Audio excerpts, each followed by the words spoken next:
daí acaba que ajuda a gente em outras áreas, né? Acaba afetando em outras áreas da vida. Queria ouvir aí um pouquinho do que vocês têm percebido no consultório, tempo, né? Na academia, né? E no teu consultório também. Uma coisa bem interessante, Carlos, é que hoje, né? Claro que eu não tenho esses números precisos porque eu não faço essa contagem, mas uma estimativa de 80% a 90% das pessoas que buscam, por exemplo, um profissional nutricionista, qualquer que seja o objetivo, processo de emagrecimento, processo de hipertrofia, infelizmente também está sendo acometida ali com o quadro de ansiedade. Sim. Então, essa correria do dia a dia, essa busca, né, sendo empresário, empreendedor ou não, sendo CLT ou responsável por algum setor, vamos dizer assim, tem realmente afetado muito a nossa sociedade, o nosso público. E aí, realmente, é importantíssimo esse trabalho multidisciplinar. Porque o que acontece? Essa pessoa ela não vai conseguir manter um planejamento alimentar, executar o planejamento alimentar o mais básico que esteja, se ela tiver realmente num quadro de estresse psíquico. E aí, sabendo também que o tratamento com o psicólogo, o tratamento com o educador físico, alinhado ali à parte nutricional, com certeza essa pessoa começando a progredir, ela também traz o benefício da diminuição da ansiedade, não só pelo eixo bioquímico, fisiológico que vai ser melhorado, mas também pela autoestima, pela melhora do cotidiano, pela rotina que ela começa a seguir, né, por ver que alcançou um objetivo. Então é bem interessante isso, acredito que o consultório dessa bolsa aí está lotado. Em todas as idades, né, Sara? Eu ia falar que, pegando o caminho, o gancho aqui do Felipe, a ansiedade ela é um descontrole, um desequilíbrio em todas as partes. Por exemplo, você pode ter a ansiedade e dominá-la, né? Que é uma coisa natural. Por exemplo, eu sofri alguma coisa de estresse, por exemplo, quando eu ia lutar, né? Antes da luta, tu tá ali ansioso, dá aquele nó da barriga, aquele coração disparado, aquilo ali é controlado, é equilibrado. O ruim é quando tu começa a perder o equilíbrio disso. Tá? Que aí vem a gente entra na fisiologia, já tem a liberação de alguns hormônios que denuncia o corpo, você tem partes físicas, estômago, né, mental, libera muito cortisol, que já destrói ali a massa muscular, a noradrenalina, a própria adrenalina também liberada. Então esse descontrole, esse estresse no corpo, é o que começa a, vamos dizer, trazer malefícios ao corpo, entendeu? E aí que a ciência entra, no lado psicológico, com a psicóloga, que a gente vê também religião entrando, a gente vê o controle também da alimentação, porque como é uma liga direto do sistema nervoso, parasimpático, que manda onda que você não controla, vai direto no estômago. Entendeu? Então você tem que saber o que você está comendo para não prejudicar, para você não sentir enjoo, para não aquilo. Aí tem outros hormônios que também destrói você com aquela calmaria, aquela força de você não conseguir sair de casa. Aí entra a psicóloga para saber o que está te dando esse... O que está te paralisando. Da onde é que está vindo isso? Por que tu tem isso? A gente da educação física, a ciência já mostra hoje, que o exercício físico, ele libera justamente a endorfina, que é o que os remédios traziam, né? Que é o hormônio da felicidade, que a gente chama. Então, aquilo ali vai te dar o prazer para que tu controle essa ansiedade e não caia mais nas grandes problemas da ansiedade mais profunda, né? Sim. Porque aí tem as suas ligas da ansiedade, tem o pânico, de onde é que tá vindo esse pânico, né? Da onde é esse medo que tu tem disso desencontrolado, aí você vai novamente na psicóloga, vai na nutrição. É por isso que o pessoal hoje em dia bota a hashtag endorfinado, né? Pois é, exatamente. Eu uso muito. Tô endorfinado. As mulheres usam mais. Mas porque assim, eu falo muito no consultório, né? Vocês brincaram que o consultório deve estar lotado. Amém. Mas realmente o consultório ele tem uma demanda alta da ansiedade, não só nos adultos, né? Também eu encontro lá pacientes, crianças, adolescentes também com esses sintomas, né, da ansiedade, que acaba prejudicando outras áreas. como você estava falando, o que acontece? A ansiedade é uma coisa natural da gente. Isso. E ela é até bem-vinda, né? Isso. Porque ela, muitas vezes ela nos até impulsiona, né? A gente a Deixa sair de alerta. ela nos dá Exatamente. movimento, ela faz com que a gente busque o que a gente quer. A ansiedade, ela pode ser algo até benéfico, né? Quando ela é na medida correta. Mas a partir do momento que a gente vê que a ansiedade ela está se tornando algo que está te paralisando, que está te prejudicando, que está afetando outras áreas da tua vida, seja alimentar, às vezes uma compulsão, né? Seja uma falta realmente de disposição para o exercício físico, seja sintomas físicos, né? Como se disse, a adrenalina ela vai soltando ali, sintomas físicos que vai parecendo ser algo, um ataque cardíaco, né? Falta de ar, tontura. Você vai no médico achando que são sintomas realmente de uma doença, e quando você vai ver, é tudo meio psíquico, né? Então, assim, você tem que medir até onde a ansiedade ela está sendo natural, né? Não digo nem tão benéfica, mas natural, e até o momento que ela está prejudicando.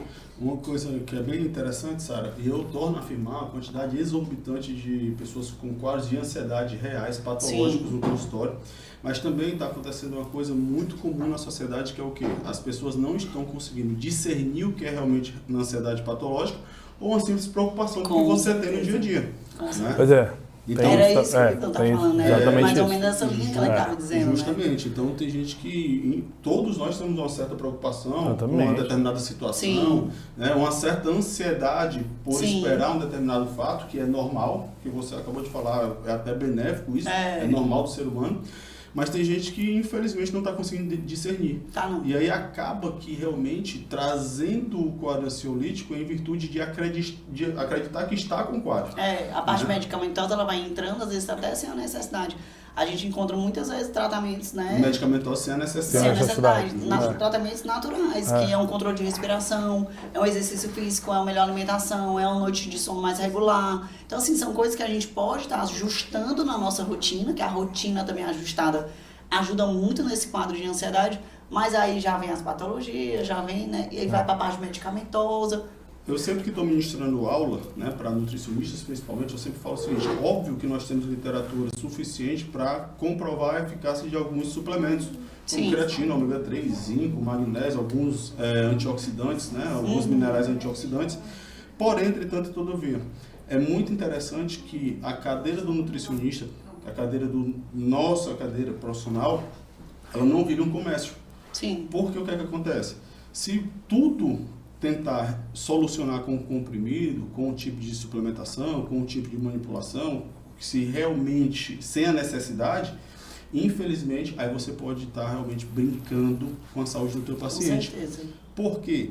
Porque muitas vezes algumas prescrições que estão existindo sem necessidade, é em virtude do comércio que pode estar existindo por trás daquela cadeira, que nós sabemos que existe, e infelizmente aquela pessoa que está acreditando no seu trabalho, ela começa a ficar o quê? Dependente daquela determinada solução, daquele determinado fármaco. E aí ela vai entrar nesse quadro sem ter tido a necessidade ou sem ter estado. E você não resolve a causa, né? Você está ali só tampando um buraco. Você não está vendo o que está causando esse distúrbio. Eu vou trazer um exemplo bem legal. Ansiedade também, voltado para aquela questão de ansiedade, mas sexual. Tem muitas pessoas que chegam no consultório do nutricionista e falam o seguinte: doutor, eu estou com dificuldade de ereção, estou com falta de libido, estou com queda de libido, etc. E aí eu sempre converso justamente, faço essa anamnese, trago a questão clínica do tratamento em relação a quê? Calma, vamos conversar como é que está a rotina, vamos conversar como é que está o dia a dia, quadros de estresse, preocupações que você tem no cotidiano, rotina do casal. É claro que o libido, ele vai ter caído em virtude de determinados fatores, de N fatores. Porém, se esses fatores estiverem, por exemplo, desregulados, e eu prometo, por exemplo, que essa caneta vai trazer um melhor libido para esse paciente, e isso vai acontecer por quê? Porque já partimos do princípio do efeito placebo. Ele acredita no meu trabalho. Só que ele fica dependente disso. O dia que tirar... O dia que tirar, ele vai achar que não vai funcionar, vai gerar um quadro de ansiedade. Antes do ato, por exemplo, se ele tivesse essa caneta, ele já vai pro momento que não vai conseguir. Exatamente. Então, tipo, a cadeira do profissional dentro do consultório, ela é muito perigosa. Mas é muito perigosa por conta dessa dependência que você pode gerar para o seu paciente, sem esse paciente ter tido a necessidade desse determinado fármaco, fitoterápico ou tipo de suplementação. como eu citei anteriormente, nós temos N estudos e N suplementos, fármacos, fitoterápicos que trazem a eficácia no tratamento. Eu já tratei pessoas da minha família com a suplementação, por exemplo, creatina, ômega 3, fazendo periodizações de probióticos, fazendo periodizações de alguns antioxidantes minerais que traziam uma função antioxidante, mas essa pessoa estava realmente na patologia. Se você promete a um paciente que está num quadro só de preocupações, cotidiano normal, mas que ele acha que está no quadro de ansiedade, e você promete uma melhora a partir dessa suplementação, ou fármaco, ou fitoterápico, você pode trazer um prejuízo para esse paciente sem ter necessidade. Então, é bem interessante e infelizmente está acontecendo realmente de forma frequente. E pode acontecer o contrário também, né? No caso de algum distúrbio emocional, a pessoa achar que está com problema hormonal. Sim. Que a gente vê também. Sim. Eu vou tomar hormônio, no caso do lado sexual, por exemplo, vou tomar testosterona porque eu não estou legal. E tu pega o exame do paciente, está tudo legal. Isso. Então, e, por exemplo, trazendo essa questão do estresse, né? Nós até combinamos aqui que nós não vamos aprofundar muito na parte científica para que a gente possa trazer informações mais claras para os nossos dia a dia, né? Para o nosso dia a dia. Mas, pessoal, só para que vocês possam ter uma ideia de que o seu corpo ele responde ao mínimo de estresse possível. Qualquer tipo de preocupação pode fazer com que você aumente a secreção de cortisol pelas nossas suprarrenais. E esse cortisol ele vai suprimir, por exemplo, os hormônios sexuais, que o Ivano Paulo acabou de citar. E é claro que ele vai ter essa queda de rendimento, essa talvez queda de libido, essa bad em relação à diminuição dos hormônios sexuais. E, infelizmente, muitas vezes nós vemos os tratamentos de quê? De periodização hormonal, onde não se enquadraria. O que se enquadraria naquele momento, por exemplo, era o encaminhamento para o psicólogo. Exatamente. O excesso de outras drogas, tadalafila, porque o que acontece? Aí você faz a isso. periodização medicamentosa, não tratou a causa, como você acabou de falar. No momento que tirar esse medicamento, no caso, o hormônio, ele vai continuar com o feedback negativo da mesma forma. Vai. Cortisol elevado, a adrenalina, noradrenalina, a excitabilidade do eixo hipotalâmico e hipofisário adrenal vai estar totalmente descompensado. Exatamente. Então, tipo, um simples encaminhamento do psicólogo, às vezes falta pela necessidade de... Mas a importância também dos outros profissionais, eles terem, né, esse conhecimento, né, saber das outras áreas e saber quando ali não é... tipo assim, não, aqui não é só a minha área, que eu preciso realmente encaminhar também para outro profissional, né? Isso. Então, é a importância também dessa responsabilidade dos profissionais. Eu tenho alguns, né, amigos nutricionistas, né, educadores físicos, e eles me encaminham muitos pacientes deles para mim, né? Que ele fala assim, a honestidade mesmo, dizer, que o teu caso aqui não adianta tu tá aqui, vir fazer uma dieta, fazer um treino, tu tem que buscar também uma terapia, que tu tá com outros distúrbios, que tu tá com outras questões que tu não vai conseguir resolver aqui. E aí é bem interessante também, mais um compartilhamento aqui de experiência de consultório. Você tem que ter uma certa autoridade perante esse paciente, mas autoridade, não autoridade autoritária de obrigar, mas credibilidade, né? Pronto. Por quê? Porque muitas vezes o paciente ele acredita só no comprimido, só no fármaco, só na manipulação.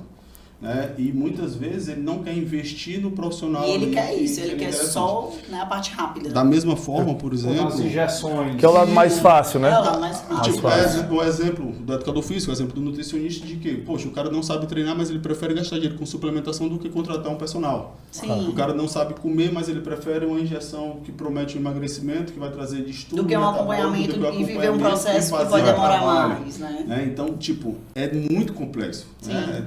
Tudo isso que eu citei em relação a prescrições, etc., que nós sabemos que estão existindo, não são críticas, são alertas para vocês que estão realmente, talvez nesse quadro, ou conheça alguém que esteja, busque uma equipe multidisciplinar, porque isso é muito importante.